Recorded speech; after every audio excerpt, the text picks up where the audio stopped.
ഇപ്പോൾ സമയം 4:30. Hi guys, welcome back to തൃഞ്ഞാവര യൂട്യൂബ് ചാനൽ. അപ്പം ഇന്ന് ഞാൻ വന്നിരിക്കുന്നത് ഒരു ഈവനിങ് വ്ളോഗായിട്ടാണ് കേട്ടോ. ഇതുവരെ ഞാൻ അങ്ങനെ ഈവനിങ് വ്ളോഗൊന്നും ഇട്ടിട്ടില്ല. ഇതിപ്പോ ഫസ്റ്റ് ടൈമാണ് കേട്ടോ. അതിന്റെ ചെറിയൊരു പോരായ്മകളൊക്കെ ചിലപ്പോൾ ഈ വീഡിയോയിൽ കാണാൻ കഴിയുന്നുണ്ടായിരിക്കും. കാരണം ഇതുവരെ ഡേ ഇൻ മൈ ലൈഫ് അങ്ങനെയുള്ള വ്ളോഗുകളല്ലേ എടുത്തിട്ടുള്ളൂ. അതും ഞങ്ങൾ ഷോപ്പിങ്ങിന് പുറത്ത് പോകുന്ന ടൈപ്പ് അതുപോലത്തെ വീഡിയോ ഒക്കെയാണ് എടുത്തിട്ടുള്ളത്. ഇതുപോലെ വീട്ടിനകത്തുള്ള വീഡിയോ എടുക്കുന്നത് ഇതാദ്യമായിട്ടാണ് കേട്ടോ. അതിന്റെ ഒരു പരിചയക്കുറവൊക്കെ ചിലപ്പോൾ നിങ്ങൾക്ക് ഈ വീഡിയോയിൽ കാണാൻ സാധിക്കും. പിന്നെ ഞാനിപ്പോ എന്താ ചെയ്തുകൊണ്ടിരിക്കുന്നതെന്ന് കാണുന്ന മിക്കവർക്കും മനസ്സിലായി കാണും. ചായ ഇടല് അത് തന്നെ. ഈവനിങ് ആകുമ്പോൾ അടുക്കളയിൽ എല്ലാവരും കയറുന്നത് ഒന്നെങ്കിൽ ചായ ഇടാൻ, അല്ലെങ്കിൽ ചായക്ക് വേണ്ടിയുള്ള പൊരിപ്പ് ചെയ്യും. പിന്നെ ഇതിലിപ്പം ചായ ഇടല് മാത്രമേ ഉള്ളൂ കേട്ടോ, പൊരിപ്പുണ്ടാക്കലൊന്നും ഇല്ല. പിന്നെ എനിക്ക് മാത്രമാണോ ഈ ശീലം, അത് എല്ലാ വീട്ടിലുള്ളവരുടെ ശീലം ഇത് തന്നെയാണോ എന്ന് എനിക്കറിയില്ല. ഞാൻ വീട്ടിലെ അംഗങ്ങളുടെ എണ്ണം നോക്കിയിട്ട് ഗ്ലാസ് വഴിയാണ് കേട്ടോ അളന്നൊഴിക്കാറ്. അതായത് ഇതാ അളവിന് എടുത്ത് വെച്ചിരിക്കുന്ന ഗ്ലാസ് കണ്ടില്ലേ, അതിലാണ് കേട്ടോ വീട്ടിൽ എല്ലാവരും ചായ കുടിക്കാറ്. അപ്പം ആ ഗ്ലാസ്സിന് അളവിന് ആവശ്യമുള്ള പാലും വെള്ളവും എടുത്തൊഴിച്ച് അങ്ങനെ അടുപ്പത്ത് വയ്ക്കാറാണ് കേട്ടോ പതിവ്. ചായ ഇടാൻ തുടങ്ങിയ കാലം മുതലേ എന്റെ ശീലം അങ്ങനെ. നിങ്ങളും വീട്ടിൽ ചായക്ക് ഇടുമ്പോൾ ഇതുപോലെ തന്നെയാണോ ചായ ഇടാറ്? ആണെങ്കിൽ ഒന്ന് കമന്റ് ഇട്ടേക്കണേ. കാരണം ഈ ടൈപ്പ് സ്വഭാവം എനിക്ക് മാത്രമാണോ, അത് ഇതേപോലുള്ള സ്വഭാവമുള്ള വേറെ ആരെങ്കിലും ഉണ്ടോ എന്നറിയാൻ വേണ്ടിയിട്ടാണ് കേട്ടോ. കഥ പറഞ്ഞു നമ്മുടെ പാലൊക്കെ ഇവിടെ തിളച്ചു കഴിഞ്ഞിരിക്കും. നിങ്ങളിപ്പോ ചിന്തിക്കുന്നുണ്ടായിരിക്കും, ചെറിയ ഗ്ലാസ് ആണ്, ആ ഗ്ലാസ്സിലാണ് എല്ലാവരും ചായ കുടിക്കുന്നതെന്ന് പറഞ്ഞിട്ട് ഇതാർക്കാണോ വലിയ ഗ്ലാസ്സിലോട്ട് പാല് മാറ്റുന്നത്?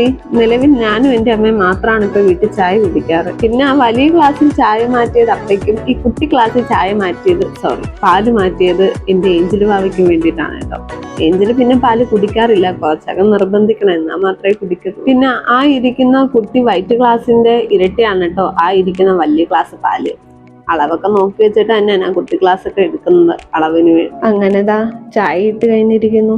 നിങ്ങൾ ചിലപ്പോൾ ശ്രദ്ധിച്ചിട്ടുണ്ടായിരിക്കും, ഞാൻ ഒരു ഗ്ലാസ്സിൽ മാത്രമാണ് പഞ്ചസാര ഇട്ടത്. ബിക്കോസ് അമ്മ ഷുഗർ കട്ടാണ്. ഈ ഷുഗർ കട്ട് എന്ന് പറയുന്നത് ചായക്ക് മാത്രം ബാധിക്കുന്ന കാര്യമാണ് കേട്ടോ. വേറെ ഒരു കാര്യത്തിലും അമ്മ ഷുഗർ കട്ട് ചെയ്യാറില്ല. ഇതിപ്പോ അമ്മയ്ക്ക് ഷുഗർ ഉണ്ടായിട്ടൊന്നും അല്ല കേട്ടോ, അമ്മയുടെ ഒരു ഹോബി അങ്ങനെ വേണം പറയാൻ. അങ്ങനെ ചായ കുടി എല്ലാം കഴിഞ്ഞു. ഇതിപ്പോ ഞങ്ങളുടെ റൂമിലെ ബെഡ്ഷീറ്റ് ഞാൻ കഴുകാൻ വേണ്ടിയിട്ട് വലിച്ചെടുക്കുന്നതാണ് കേട്ടോ ഈ കാണുന്നത്. ജലുവാവ് ഞാനും മാത്രമാണ് റൂമിൽ കിടക്കാറുള്ളത്, അതുകൊണ്ട് ഇടയ്ക്കിടയ്ക്ക് ഇതുപോലെ ബെഡ്ഷീറ്റ് എടുക്കും. ഇതിപ്പോ ഞാൻ ടെറസിലോട്ട് നടന്ന് പോയിക്കൊണ്ടിരിക്കുകയാണ് കേട്ടോ തുണി മുക്കി വെക്കാൻ. ഓൾറെഡി കുറച്ച് തുണി അവിടെ മുക്കി വെച്ചിട്ടുണ്ട് അപ്പ നേരത്തെ തന്നെ ചെന്നിട്ട്. അപ്പൊ എൻ്റെ അടുത്ത് ചോദിച്ചെന്തെങ്കിലും കഴിയാനുണ്ടെന്ന്. അപ്പൊ ഞാൻ പെട്ടെന്ന് ഓർത്ത് ഇങ്ങനെ ബെഡ്ഷീറ്റ് ഉണ്ടല്ലോ, അങ്ങനെ ഞാൻ ബെഡ്ഷീറ്റും കൊണ്ടുവന്ന് മുക്കുവാണ് കേട്ടോ കഴുകാൻ വേണ്ടിയിട്ട്. ഒറ്റ നോട്ടത്തിൽ നോക്കിയാൽ നിങ്ങൾക്ക് ഈ വീഡിയോയിൽ ഒന്നും കാണാൻ സാധിക്കില്ല, എന്നാൽ ഒന്ന് സൂക്ഷിച്ചു നോക്കിയാൽ അവിടെ ഒരാൾ നിൽക്കുന്നതായി കാണാൻ കഴിയും. ഇതാണ് എൻ്റെ പുത്രി ഏഞ്ചൽ. എന്നെ താഴെ കാണാത്തത് കൊണ്ട് മേളിൽ തിരക്കി വന്നതാണ് കേട്ടോ. മേളിൽ പക്ഷെ ഒറ്റയ്ക്കല്ല വന്നത്, ഇവിടെ കയറി പോകുന്നേ നോക്കിയിട്ട് അമ്മ ഇരിപ്പുണ്ടായിരുന്നു. കാരണം കറക്റ്റ് ആയിട്ട് എന്നെ മേളിൽ എത്തുന്നുണ്ടോ എന്ന് ചെക്ക് ചെയ്യാൻ വേണ്ടിയിട്ടാണ് കേട്ടോ. എന്നിട്ട് ആള് മേളിലോട്ട് വരുന്നുണ്ടെന്ന കാര്യം എന്നെ അറിയിച്ചിട്ടുണ്ടായിരുന്നു. എന്തായിരുന്നാലും വന്നേയല്ലേ, ഒന്ന് സന്തോഷിപ്പിക്കാന്ന് വിചാരിച്ചിട്ടാണ് കേട്ടോ ഒന്ന് ഫോൺ എടുത്ത് കാണിച്ചത്. കൊണ്ട് പറ്റുന്ന രീതിയിലെല്ലാം അവള് ക്യൂട്ട്നെസ് വാരി വിതറിയിട്ടുണ്ട്. ഈവനിങ് ആയില്ലേ, ഇനി ജനലൊക്കെ തുറന്നടക്കേണ്ട ഒരു ആവശ്യമില്ലല്ലോ, അതുകൊണ്ട് അതങ്ങ് പൂട്ടിയേക്കാന്ന് കരുതി കേട്ടോ. അത്യാവശ്യം ജനലുകളുള്ള കാരണം ഈ ജനലടയ്ക്കലും ചില സാഹചര്യങ്ങളിൽ ഒരു ജോലി തന്നെയാണ്. എല്ലാ ജനലടയ്ക്കുന്ന വീഡിയോയും ഞാൻ ഇതിൽ ഉൾപ്പെടുത്തുന്നില്ല കേട്ടോ. 3 ജനലടയ്ക്കുന്ന വീഡിയോ മാത്രമേ ഉള്ളൂ കേട്ടോ. അങ്ങനെ ജനലെല്ലാം അടച്ചു കഴിഞ്ഞ് മേളിലോട്ട് കയറിയപ്പോഴാണ് കേട്ടോ ഞാൻ ആ കാഴ്ച കണ്ടത്. ഇതാ നോക്കിയേ, ഇവിടെ ഒരു കുട്ടി പൗഡർ ഇട്ട് കളിക്കുകയാണ്. ഇത് ഏഞ്ചലിന്റെ തന്നെ പൗഡറാണ് കേട്ടോ, പക്ഷെ ഏഞ്ചൽ ഞങ്ങൾ പൗഡർ ഇട്ട് കൊടുക്കാറില്ല. അതുകൊണ്ട് ഏഞ്ചലിന്റെ പൗഡർ വീട്ടിലുള്ള ബാക്കിയുള്ളവരൊക്കെയാണ് കേട്ടോ ഇടാറ്. എന്നിട്ട് ഇതുപോലെ വെക്കും. ഏഞ്ചലിന് അറിയാം പക്ഷെ പൗഡർ ഇടുന്നത് എങ്ങനെയാണെന്ന്. അത് വളരെ വ്യക്തമായി തന്നെ ഈ വീഡിയോയിൽ കാണാനും കഴിയുന്നുണ്ട്. എന്താ ഈ കാണുന്നതാണ് കേട്ടോ ഞങ്ങളുടെ ഹോളിന്റെ ഇപ്പോഴത്തെ അവസ്ഥ. നോക്കിയാലും ഏഞ്ചലിന്റെ കളിപ്പാട്ടങ്ങളാണ്. അതിനിതാ ഇതുപോലെ അങ്ങ് ആക്കിയെടുത്ത് കേട്ടോ. ഇപ്പൊ ഒരു ആശ്വാസമുണ്ട് മനസ്സിൽ. കാരണം വീട്ടിലെ ഭാരമേറിയ ജോലികളിൽ ഏറ്റവും വലിയൊരു ജോലി ഇത് തന്നെയാണ് കേട്ടോ. താഴത്തുനിന്ന് കഴുകാനുള്ള തുണിയുമായിട്ട് ഞാൻ മേളിലോട്ട് പോകുവാണേ.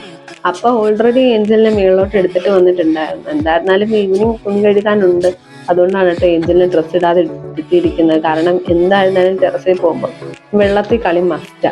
ഇതാ ഈ കാണുന്ന വൈറ്റ് ഡ്രസ്സുകൾ മാത്രം വിരിക്കാൻ എത്തിച്ചെന്റെ ഇന്ന് സൈഡിലോട്ട് നിർത്തി കേട്ടോ. നാളെ ഓശാന ഞായറായ കാരണം വൈറ്റ് ഡ്രസ്സ് ഇടുന്ന കാര്യം മസ്റ്റാ. അതുകൊണ്ട് തലേ ദിവസം തന്നെ കഴുകി ഇട്ടിരിക്കുകയാണ് കേട്ടോ. വൈറ്റ് അല്ലേ, വെറുതെ വെച്ചിരുന്ന വല്ലാത്തൊരു കളറാ. ഒരാള് പതിവ് തെറ്റിച്ചില്ല, കളി തുടങ്ങിയിട്ടുണ്ട്. ഏഞ്ചലിന്റെ കളി കൂടിപ്പോയിട്ട് ആള് കുറച്ച് വിറയ്ക്കാൻ തുടങ്ങിയിട്ടുണ്ടായിരുന്നു കേട്ടോ. ഇനി അവിടെ നിർത്തിയാൽ ശരിയാവത്തില്ലെന്ന് മനസ്സിലായോണ്ട് അപ്പൊ തന്നെ ദേഹം കഴുകി അങ്ങ് ഇറക്കി കേട്ടോ താഴോട്ട്. കുട്ടി ഇപ്പൊ വളർന്നു പോയില്ലേ, 1 വയസ്സൊക്കെ കഴിഞ്ഞല്ലോ, അതുകൊണ്ട് കുറച്ചൊക്കെ ഡിസിപ്ലിൻ ഒക്കെ വന്നിട്ടുണ്ട്. ഡ്രസ്സ് ഇടാനൊക്കെ വിളിച്ചാൽ വന്ന് നിന്ന് കരയൊക്കെ ചെയ്യും കേട്ടോ. അതിനുശേഷം കണ്ട ചെറിയൊരു സ്നേഹപ്രകടനമാണ് കേട്ടോ. അങ്ങനെ ഇപ്പം തിരി കത്തിക്കേണ്ട സമയമാണ് കേട്ടോ. ഞങ്ങളുടെ വീട്ടിൽ ഡെയിലി 6:30-ക്കാണ് കേട്ടോ വീട്ടിൽ തിരി കത്തിച്ച് വയ്ക്കാറ്. അപ്പം കറക്റ്റ് ആ സമയം നോക്കി ഞാൻ തിരി കത്തിച്ചുകൊണ്ടിരിക്കുവാണ്. ഇത് വണക്കമാസമാണല്ലോ, അതുകൊണ്ട് എല്ലാ ദിവസവും മുടങ്ങാതെ കൊന്ത പഠിക്കുന്നതാണ്. പക്ഷേ തവണ തുണി കഴുകിയത് വൈകുന്നേരമല്ലേ, അതുകൊണ്ടാണ് കേട്ടോ കൊന്ത പിടിക്കാൻ പറ്റാത്തത്. സാധാരണ ഞങ്ങൾ തുണി കഴുകുന്നത് രാവിലെയാണ് കേട്ടോ. ചില ദിവസങ്ങളിൽ മാത്രമേ ഇതുപോലെ വൈകുന്നേരം തുണി കഴുകാറുള്ളൂ. ഇപ്പൊ സമയം ഒരുപാട് പോയത് കൊണ്ട് കൊന്ത പഠിക്കാൻ പറ്റി. പിന്നെ ഞങ്ങൾ ഇനി തുണി കഴുകുന്നിടത്തോട്ട് പോകണ്ടെന്ന് പറഞ്ഞു തന്നെയാണ് കേട്ടോ താഴേക്ക് വിട്ടത്. എന്തായിരുന്നാലും വെറുതെ ഇരിക്കുമല്ലേ, പാലും അവള് ഈവനിങ് കുടിച്ചിട്ടില്ലായിരുന്നു. അതുകൊണ്ട് ഇരുന്ന ഒരു അവക്കാഡോ മാഷ് ചെയ്ത് പഴവുമായിട്ടും കൊടുത്തേട്ടോ. മുമ്പൊക്കെ അവക്കാഡോ കൊടുത്ത അപ്പൊ തന്നെ തിന്നുന്ന കുട്ടിയായിരുന്നു. ഇപ്പൊ തിന്നാനൊക്കെ ഭയങ്കര മടിയാണ്. അതോ ഈ അവക്കാഡോയുടെ പ്രശ്നമാണോ എന്നും അറിയത്തില്ല. ഞങ്ങൾ മറ്റേത് തൊലി ബ്രൗൺ കളറുള്ള അവക്കാഡോ ആണ് മേടിക്കുന്നത്. ഇത്തവണ വൈറ്റ് അല്ല, ഗ്രീൻ കളർ തൊലിയുള്ള അവക്കാഡോ ആണ് കേട്ടോ മേടിച്ചത്. അതുകൊണ്ടാണോ പുള്ളിക്കാരി കഴിക്കാൻ ചെറിയ മടിയൊക്കെ കുത്തി തരുന്നുണ്ടായിരുന്നു. പിന്നെ മില്ലറ്റിന്റെ ബ്രെഡായിട്ട് കൊടുത്തപ്പോഴാണ് കേട്ടോ ആള് കുറച്ചെങ്കിലും കഴിച്ചു തുടങ്ങിയത്. പാലും കുറച്ച് പാടുപെട്ടാണ് കേട്ടോ കുടിപ്പിച്ചത്. അതുകൊണ്ട് വീഡിയോ ഒന്നും ശ്രദ്ധിക്കാൻ പറ്റിയില്ല. ഇതിപ്പം ഏഞ്ചലുമായിട്ടുള്ള കലാപരിപാടികളെല്ലാം കഴിഞ്ഞു. കുറച്ചു നേരം അമ്മയെടുത്ത് ഏഞ്ചലിനെ ഏൽപ്പിച്ചിട്ട് ഞാൻ എന്താ സ്കിൻ കെയർ ചെയ്യാൻ വന്നിരിക്കുവാണ് കേട്ടോ. ഇതിപ്പം എല്ലാ ദിവസവും ഈ ടൈമിലൊന്നും അല്ല, എനിക്ക് ഫ്രീ ആവുന്ന ടൈമിലൊക്കെയാണ് ഞാനിത് ചെയ്യാറ്. ചില ദിവസങ്ങളിൽ ഞാൻ ഉറങ്ങാൻ പോകുന്നതിന് തൊട്ട് മുന്നേ ആയിരിക്കും കേട്ടോ ഈ കാണുന്ന പരിപാടികളൊക്കെ ചെയ്യാറ്. അത് എനിക്ക് കിട്ടുന്ന സമയം പോലെ ഇരിക്കും. പിന്നെ ഏഞ്ചൽ എനിക്ക് തരുന്ന സമയം കൂടെ കണക്കിരിക്കും. കാരണം എന്റെ എല്ലാ ടൈമും ഞാൻ സ്പെൻഡ് ചെയ്യുന്നത് അവൾക്ക് വേണ്ടിയിട്ടാണ്. ഇതുപോലെ ഞാൻ മുടി കെട്ടാൻ തുടങ്ങിയത് ഏഞ്ചലിന് പ്രസവിച്ച് 1-2 മാസത്തിന് ശേഷമാണ് കേട്ടോ. അതിനു മുന്നേ ഞാൻ ഇതുപോലെ ഉറങ്ങുന്നതിന് മുന്നേ മുടി കെട്ടി വെക്കാറുണ്ട്. അത് പക്ഷെ ഇങ്ങനെയല്ല, മുടി പിന്നിട്ട് അടിയിൽ ബണ്ണിടാറാണ് കേട്ടോ പതിവ്.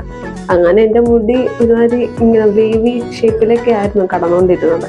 അത് കണ്ട് എനിക്ക് ബോറടിക്കാൻ തുടങ്ങിയപ്പം അതിനുശേഷം ഞാൻ ഇതുപോലെ പുട്ടപ്പ് ചെയ്ത് രാത്രി ഉറങ്ങാൻ തുടങ്ങി കേട്ടോ. അതിനുശേഷം മുടി കുറച്ച് സ്ട്രൈറ്റ് ആയിട്ട് കിടക്കും. നിങ്ങൾ കാണുമ്പോൾ ചിലപ്പോൾ ഡൗട്ടൊക്കെ തോന്നുമായിരിക്കും, പക്ഷേ സംഭവം ഭയങ്കര എളുപ്പമാണ് കേട്ടോ ഇങ്ങനെ മുടി കെട്ടാൻ വേണ്ടി.